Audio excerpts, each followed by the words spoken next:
The King, the host of the Locked On Kings podcast and a great sports reporter over at ABC 10, rocking his D'Lo and Casey hoodie, looking strangely similar to the Macho King Randy Savage, our buddy Matt George. Matt, you look spectacular today. It's a victory Thursday, man. It's a victory Thursday. Even though the beam isn't lit, which it should be for two All-NBA players the first time in Sacramento history, the beam should be lit. It's a victory Thursday because, like I was telling you before we came back on the air, in the ways that truly matter, which is postseason awards and individual awards, the Sacramento Kings are cleaning up and stomping everybody into the dirt. So you know what? You can have your rings, you can have your playoff series, whatever. That's common. There's multiple people in that area. Well, there's not multiple people at the top of the mountain that is awards. And the Sacramento Kings have the coach of the year, clutch player of the year, rebound king. They got the executive of the year. They got two All-NBA players, which only the Boston Celtics can say. When what really matters, the Kings are crowned. So a crown is out today, and purple shades are out today, and the beam should be lit one more time. So really what should happen, thinking about it, I mean, based on what Matt said, it should be the Celtics versus the Kings in the NBA Finals. Like, what are we doing? And the Celtics actually can't compete with the Kings in reality because the Kings, out of those two, are the only two-time Summer League champs. So, again, in every way that matters, the Sacramento Kings are cool. Like, y'all can have your rings. They're shiny, whatever. Like, it's okay. You can flex that, but Kings are kings of the awards, all right? To be honest with you, like when I think about this, outside of an NBA championship, what have the Kings not done? Summer League. And let's talk about what's harder for a second. Is it harder to win an NBA championship? Someone does it every year, or is it harder to clean up on most awards? Like, what's harder? I mean, I didn't even mention all rookie teams. So really, what's harder? Like a team getting multiple different areas of recognition from multiple different players, having a great rookie while also having all NBA players and a coach of the year and executive of the year. That's harder than winning a ring. So you know what? You can have your ring. We'll sit on this mountain. Yes. It's all very logical thinking by everyone involved. I'm not in denial. You're out here playing chess. I'm struggling. Hey, Matt, by the way, why do you have those glasses? Because I can't like picture Matt George like, yeah, these are my shades that I drive around in. Like, absolutely not. No, because I went onto Amazon and typed in purple glasses, and these are the ones that came up that I liked the most. That actually kind of reminded me of Kenny Caraway shades. So I like them. I like the shades. I got them. You're not going to like the price, but they do the job. Well, the price don't matter. Oh, I mean, it don't matter for the manufacturing. It does, and I certainly got what I paid for. Well, yeah, but Kenny, like Kenny doesn't even look at price tags. He's I know. Kenny just grabs and scans. I have to look at it and put it in my cart, and even if it's $10, I'm still like, ooh, could Kenny it be $5? Kenny ain't checked the bank statement in at least half a decade. Don't listen to these people. I'll be bargain shopping. Man, that's for sure. He'd be bargain shopping in his freaking Tesla. Get me out of here. Bargain shopping. I don't know. I may or may not have a Tesla.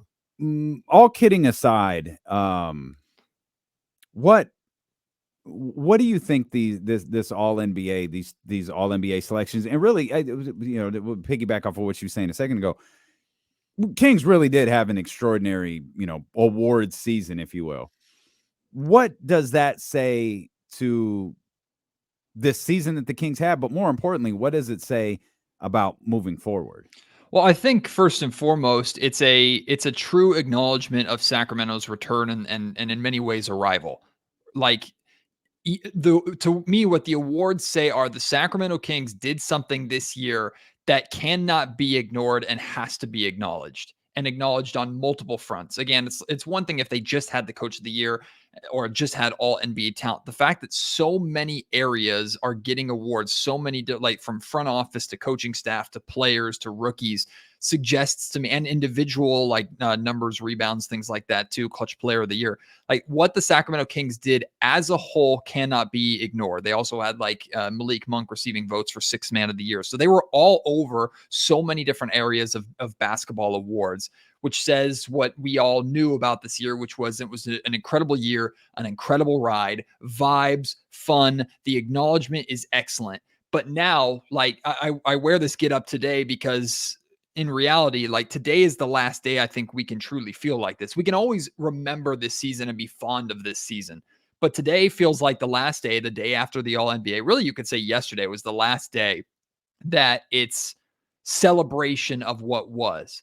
Because now the is and the reality is there's expectations. The only way the Sacramento Kings are going to ever get this acknowledgement again is if they're exceeding expectations again or meeting expectations, which is placed upon them by results. So we're talking, it doesn't necessarily, seeding isn't as important. So it doesn't mean the Kings have to be a top 3 seed again next year. But Monty McNair has talked about becoming a 50-plus win team, winning playoff series, making deep runs. And I know we talked about this last time. The context of if they lose a playoff series or not is significant as to how healthy they are and who they play and yada, yada, yada.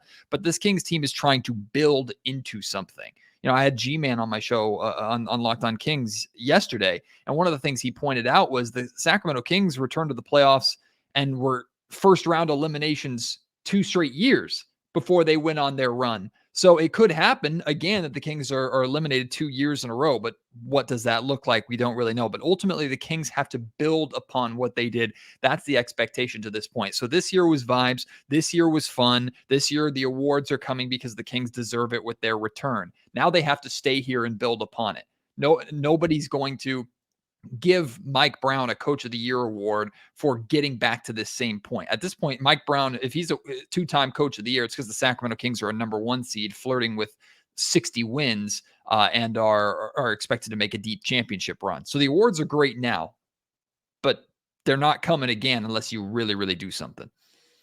Mike is a 2-time Coach of the Year just for fun. Yes, but I know what you meant. A 2-time Kings Coach of the Year. Yeah. Do you with the selection of Domantas Sabonis and De'Aaron Fox to the All-NBA team, do you feel like the whole cornerstone argument or search for the Sacramento Kings is done? They have the cornerstones, they have the foundation, and these 2 guys can be the best players on a championship team? Or do you think they need maybe one more? That doesn't have to be better than them, but one more star type player. I think championship is where the answer gets a little muddied. I think for sure 100% De'Aaron Fox has proven that he can be a star on a team that wins.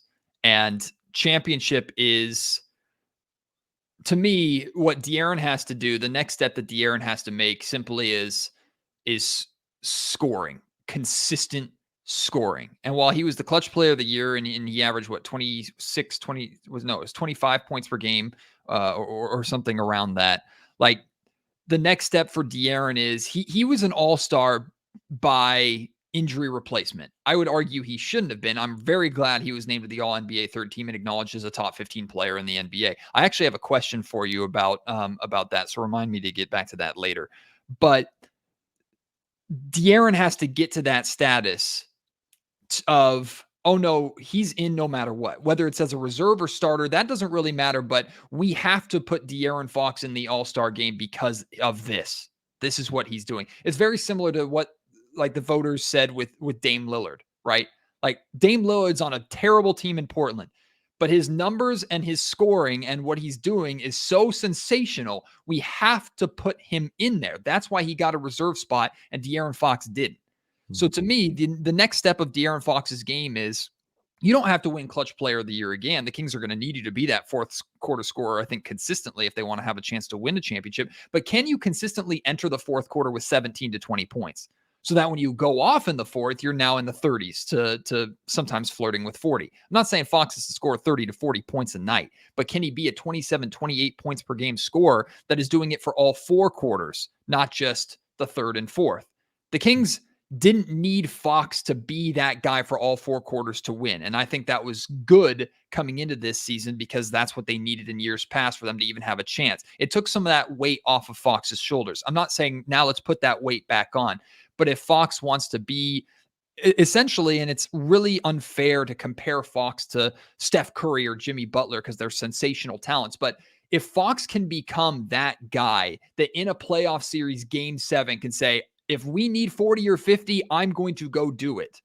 That's the next step for him. And he can only really prove that by being back on that stage. So a long-winded way of answering your question. I think Fox can be that guy for a championship team. I think There's still question marks with Sabonis. There's still question marks with a lot of guys in this roster. And those questions aren't really going to be answered unless they're given a chance in like a Western Conference Finals or NBA Finals run. But Fox showed me enough this year to where, yeah, I can rely on him as a number one on a team that can win. And that was good enough for me. I want to get to your boy, Keegan Murray, here in a second, because there's obviously been a ton of discussion about him this week. And I got caught in your Twitter thread after that Athletic article went up, and I want to get to that as well. You said you had a question regarding All NBA. Yeah, so I believe next year, and I think the guys on NBA and TNT were talking about this. Next year, it goes positionless. All NBA teams go positionless. Mm-hmm. My question was, and I asked Chris Biederman this on my podcast today, if it was positionless this year, do the Sacramento Kings have one or any All-NBA players? Domantas Sabonis to us was a lock because there were not three centers in the league that were better than him. Joel Embiid, Nikola Jokic, absolutely. And I'd say both of those guys are in no matter what. They're top 15 players no matter what. I don't know if Domantas Sabonis gets in if it's positionless this year. De'Aaron Fox, though, I think has a better chance than Sabonis, even though Sabonis had a better chance at All-NBA because of positions, period. I'm curious what you guys think. If it was positionless this year, do the Kings have 2, 1, or none of All-NBA talent? Off the top of my head, I think they both get on. I'm trying to – I don't know if there's anybody that would replace them. Anthony Davis was looked at as a bit of a snub. John Morant was looked at as a bit of a snub. And I understand the question, like, maybe people broaden, who they think should get on if it's positionless. But off the top of my head, I can't think of 2, 3, 4 guys that should have been on if it would have been positionless. I think it only boils down to 2, in my opinion. Would Ja have gotten on? Mm-hmm. Would Anthony Davis have gotten on? See, I don't think Ja would have got on. So but I think that's all we're talking about. Yeah. I'm with Kenny in the sense that I think both still get on even if it's positionless. And I agree too, because again, it's an acknowledgement of the great season that the Sacramento Kings had. As for next year, though, like De'Aaron Fox has to do what I was just talking about in order to I think stay as an All NBA player. But even if he does that, now we're talking first or second team. Like we're talking the recognition that SGA got. If he becomes that nightly, consistent, everyday scoring threat while also continuing to improve as a defender, being the playmaker that he is. And I don't think De'Aaron has to change a lot of what he does to be that. He just has to be able to be that for 4 quarters instead of like a lot of what we were talking about this season is De'Aaron coasting through the first half, and then in the third and fourth quarter, he starts to turn it on. He could get away with that, and that was working for the Kings this year. But can he be acknowledged as the guy if he's doing that consistently versus being a 4 quarters threat like a Steph Curry is or like the true stars in this league are, to where they could have a quiet 20 by the start of the fourth quarter, and you can look up at the scoreboard and go, damn, I didn't realize he had 20. And now suddenly it becomes 30, suddenly it becomes 40, and the Sacramento Kings win the game off of the back of the best fourth quarter scorer in the league. That's what's next. And I think that's an All NBA second or first team guy if he can become that. Yeah. Yeah, I'm with you. I had to double check. I assumed, but I did need to double check. This was Domas's first All NBA recognition. Mm-hmm. He has been an All-Star 3 times, but this was his first recognition in the All NBA. So, and Fox got a first team vote, and he got a lot of second team votes too. So there are some guys that were ready to even elevate him higher than third, which I think is appropriate. Shout out to Mike Wilbon. Shout out to Mike Wilbon. Big ups to him. We've had a lot of discussions this week, Matt, about Keegan Murray, and we're talking free agents and potential trades. We've talked not quite as much as we normally would in May, but we've talked the draft and potential fits there.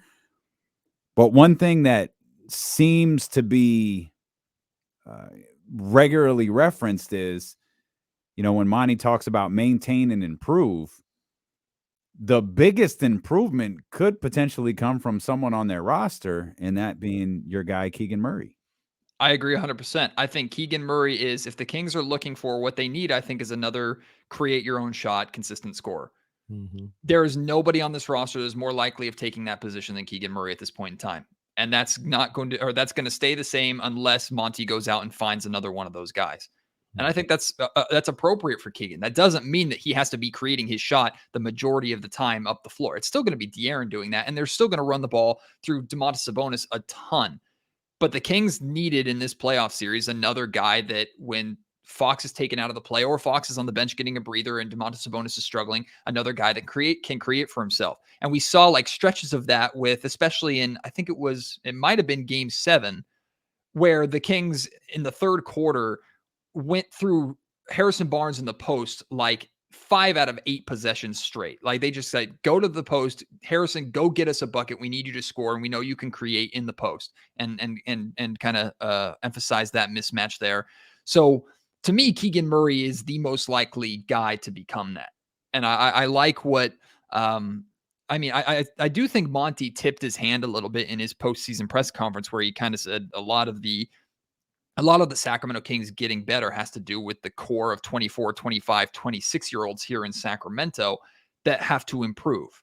So again, I don't think big splash moves are coming this summer. It would be great, and Monty's going to keep his eye out, but I think the moves that are coming are more rotational pieces, decisions on role players, figuring out what to do with Harrison. That's going to be the biggest question. Figuring out what to do on draft night, adding complementary pieces, maybe bringing Sasha over. And then it's still on Fox, Sabonis, Herter, Monk, Mitchell, Keegan, the core 6 here to continue to improve. And I think it's natural to expect them to improve off of just the basis alone of, again, these guys haven't been together for a full year yet. And this is what they were capable of doing.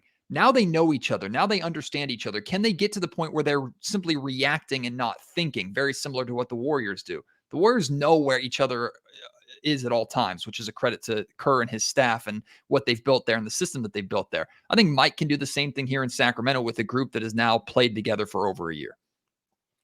Yeah, I wonder, we had a question earlier, I think Jesse asked it, like, what if Keegan could get to 17 to 20 points a game? And if he can do that, that's the third man. Yeah. What the hell is going on here? Mm-hmm. That's the third man. I got you. I'm a little slow. I wasn't ready for it, but I got you. What is he doing? God, is he the third man? He's the third man. What the hell is going on here? Keegan Murray. The black beard and the leg drop. Is he the third man? He's the third man. Now I'm picturing Keegan with a handlebar mustache, and I need to see it. Oh, terrific. But I mean, if he can get to that, we got action. I'll ask you, Matt, because I'm not sure. You think he can get to that type of level? Can you see in his second season, not ever, but in his second season, Keegan getting to 17 to 20 points per game? I can see that becoming part of the Kings' emphasis, if that makes sense. Meaning, I think Keegan's job this year was to be a steady starter, and he's still going to be asked to be that as a second-year player, of course. But as a rookie, it's like, hey, learn as much as you can, but fit right now because we need you to. And if you don't, then you're going to sit next to me on the bench. I think next year we're going to see an emphasis of Mike, and we even saw it to some extent in the playoffs, a draw up for Keegan. Like, let Keegan work, get Keegan involved. And we saw that in stretches at times. But even Mike said, when I asked him about this during the Kings Warrior series, Mike said, like, there are times that Keegan can naturally get lost as a scorer because there are so many scoring options on the Sacramento Kings at any given time, whether it's trying to get Herter involved, trying to get Monk involved. Like, there's just so many scoring options on this roster that at times Keegan would kind of get lost. I think that changes next season. I think you see an emphasis of getting Keegan the ball and giving him opportunities.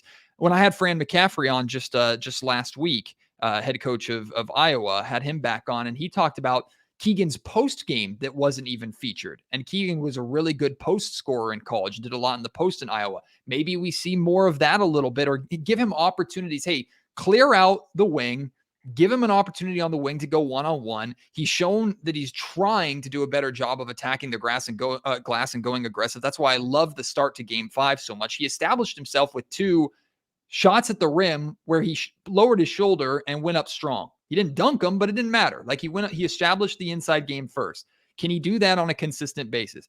To be a 17 to 20 point scorer is a big leap, Kenny, to your point. And the answer is, I don't know if he can do that. I think he's capable of doing that. I think that's a lot to ask out of a second-year player. I'll say this. If he does that, the Sacramento Kings are in extremely good shape. Extremely good. The Athletic recently wrote an article redrafting the 2022 class, and I became aware of it from a Matt George tweet.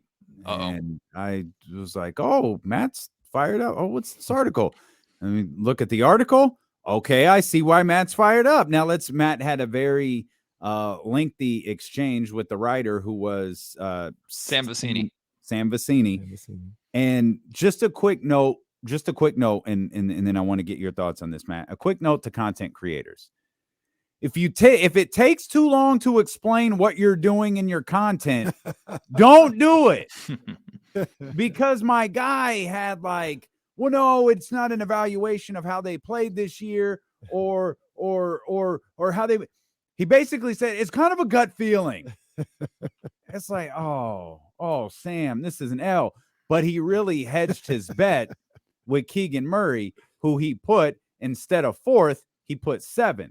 Funny, he put Jaden Ivey, a player that the Sacramento Kings could have drafted at 4th. But also said, I see the argument for making him 3rd. And it was talking about Keegan. But he put him at 7. Okay, sir. And I watched this back and forth, Matt, between you and Sam in great joy, because I know you must have been fired up when you read the article. Well, my initial tweet to it was, Sam, this has to be a joke to trigger losers like me on social media who are like protective of Keegan and riding the high of the great season that the Kings had and going, like, are you just being this guy for clickbait purposes? But I will say this, like, I've had Sam on the podcast before. I like Sam a lot. I think Sam does a lot of really good writer. He has really good draft coverage every single year. So I really appreciate what he does. That's why I wasn't necessarily angry. I was confused. Like, it doesn't make sense. And his entire article is based off of the idea of upside, which I think is stupid because upside was the argument against drafting Keegan Murray the entire process. And that argument was used here in Sacramento. Jaden Ivey has higher upside. Jaden Ivey has all this athleticism. Jaden Ivey has all this flash and flare. Keegan Murray's more of like a safe pick. Like, we know what he does. He's a good shooter. He did this and he did that. I don't like the voices you're using because I feel like you're trying to make an unnecessary point here. No, it's not directed at you. I honestly don't remember what your guys' take on the situation was. I know all I remember from pre-draft, truthfully, with this show was that Kenny was super high on Shaedon Sharpe, who was one of the 6 guys. And that's fine. Like, I think Shaedon Sharpe is a baller. I think that's exciting. Turn off your phone, Matt. Anyway, Keegan, like, stressed himself out. Keegan not only is a contributor to a winning team right away, he still has all the upside on the planet. What has Keegan Murray done this season that suggests that his upside is not as high as guys on losing rosters? It doesn't make any sense to me. You draft for upside. You draft for potential. This guy has the potential to be an all-star. He has the potential to be a 17 to 20 point scorer as early as next season, like we're literally talking about right now. We're talking about the most 3-pointers as a rookie, period. We're talking about a starting contributor in the playoffs. Now, granted, if Keegan had 7 games like the first 3, okay, maybe you can build a little bit of a stronger argument. But I would argue that Keegan Murray was a top 3 player on the Sacramento Kings games 4 through 7. He just happened not to be featured as much as he should have after the hot start in game 5, which I put on both Keegan and the Sacramento Kings, period. But those 4 games, Keegan had the Warriors' number. He figured something out, and the Warriors couldn't stop him anymore or couldn't figure out how to get him to struggle the same way that he was struggling in the first 3 games. In every facet, like every time he was challenged to be a better rebounder, play better defense, help on weak side defense, better rotations, attacking the basket stronger, every public and private challenge that Mike Brown issued to his rookie, that rookie stepped up to the plate and matched. He showed tremendous growth in year 1 and again continued to contribute to an actual winner when all these other players, I understand why Paolo Banchero won Rookie of the Year, sensational talent, his numbers are nuts. He's on a losing team, which is expected from a top pick.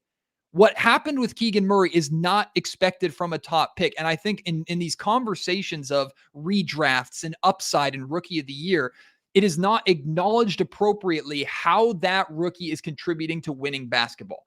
It's not acknowledged enough because it's a numbers and individual award, which I completely understand. I'm fine with Keegan not winning Rookie of the Year, but to suggest that if there was a draft done today, that Keegan Murray would go 7th and that 6 players would be picked ahead of him because of upside is asinine. It's stupid. That would be 6 dumb teams, or I wouldn't say 6. I'd say at least 4 dumb teams that are deciding that upside is better than proven talent that can still get better.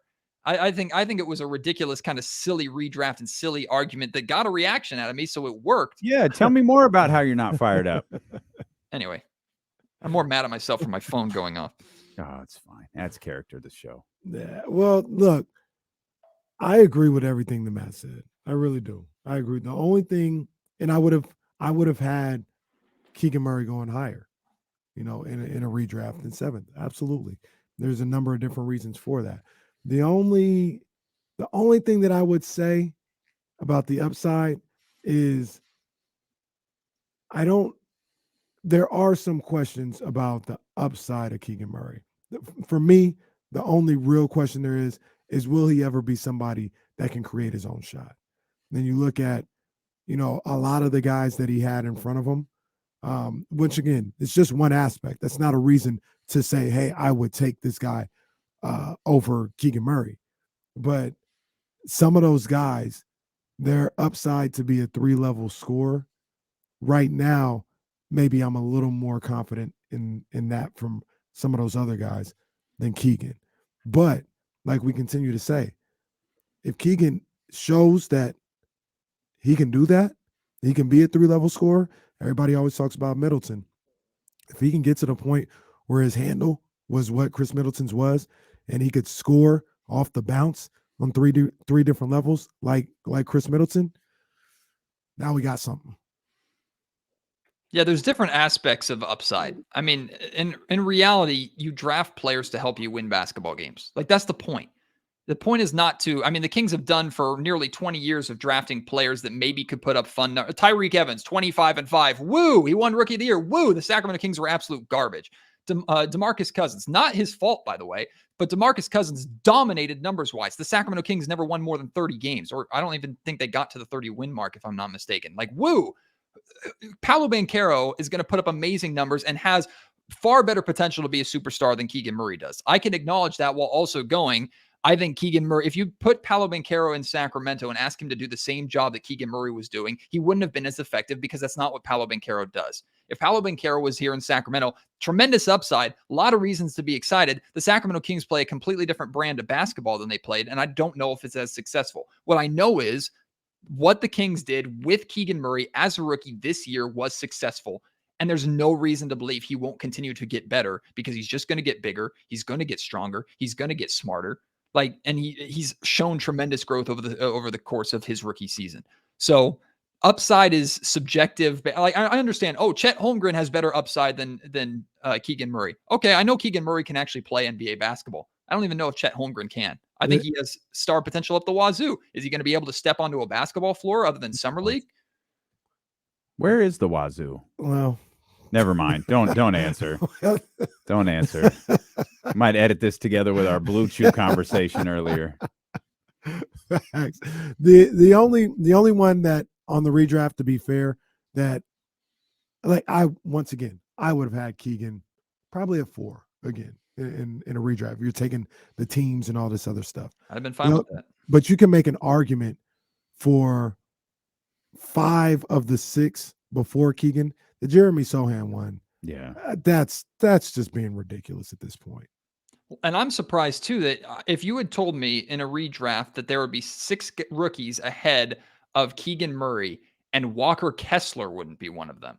Because Walker Kessler, again, was a impactful win-now player, granted on a so-so team on the Utah Jazz, but they overperformed. A lot of it had to do, of course, with Lauri Markkanen. But Walker Kessler was really good for that group, and they now believe they have an established starting center going forward. Proven commodity is doing what he's supposed to be doing right now, and I think he was 1 spot behind Keegan. So you have 2 guys that are instant contributors that are being pushed down because they don't have as high upside as guys who aren't contributing. I mean, I know Jaden Ivey had good games for the Detroit Pistons. Pistons sucked. It's not Jaden's fault. It's a compilation of kind of individuals who are trying to, how many top picks are in Detroit right now that are just kind of figuring it out? Like Keegan Murray is contributing to a winner. Walker Kessler was somewhat contributing to a winner right now. I'm taking those 2 guys more than I'm taking Jaden Ivey at this point in time. Again, it's not disrespectful. It's I know what they are, and I know they can help me win basketball games, and they're going to get better. I hear you. Have you gotten caught up in all of the Sasha stuff? Yes. Kind of. Like I've tried to pay attention as much as possible. Where I'm hesitant with Sasha is I've seen people talk about, well, if you bring Sasha over, you don't need to bring this guy back or this guy, which I think is stupid. Like, I don't think you make any decision on Trey Lyles or Harrison Barnes based off of Sasha coming over or not. Because again, we're talking about two proven commodities. I've seen people say, you don't need Trey Lyles if you bring Sasha over. What the hell are you talking about? You know what Trey Lyles is. Trey Lyles is about as perfect as a rotational player as you could need on this team, the way this team plays, for the price that he's going to get, and he wants to be here. And we know what he can do in the NBA. Why would you let that walk for a European player who has a great jump shot and high upside that you're excited about, but you've never seen him play in the NBA before and you don't know how his game is going to translate? Bring them both over, let them compete, and someone wins that spot. Better yet, both of them are so good that you have to find a way to play them, and maybe you go small with Sasha at the 4 and Trey Lyles at the 5, like we saw at times during the NBA playoffs. But don't make a decision on Barnes or Lyles based off of Sasha coming over or not, who, again, you acquired his rights for a second-round pick. So we're not talking about a world beater who's going to cover. If he turns into a starter, if he turns into like Nemanja Bjelica starter for the Sacramento Kings when he had that really good season, amazing. But that's not a good Harrison Barnes replacement.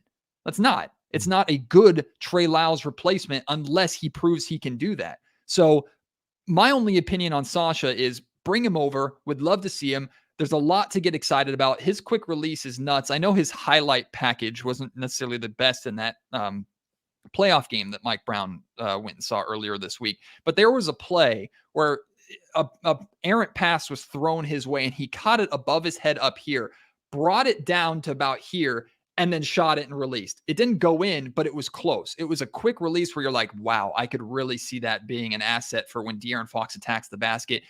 His man leaves him for a second to help, and Sasha's right there for a kick out throw. I think he ideally fits perfectly with what the Sacramento Kings need, and you can always add more shooting. But I'm not looking at Sasha as a replacement for anybody on this roster unless it's like a Alex Len or Neemias Queta or Keon Ellis. Like, that's it. That's the only guy. Those are the only guys that he's replacing here in Sacramento at this point. Matt was turned up today. Yeah. Oh yeah. It's the crown. It's the glasses. I like it. I like this. Tell The people what Macho the hell are King, you Matt talking George. about? Yeah, I love this. I'm I mad because the absolutely Warriors love keep it. winning. Damn it. Just die. Make Just die. Go out. Go out. Go out with your heads held high. I don't even want the Lakers to win, but just go away. No, I don't think it's happening, man. Check out the Locked On Kings podcast. And of course, Matt's great work over at ABC 10. Matt, we appreciate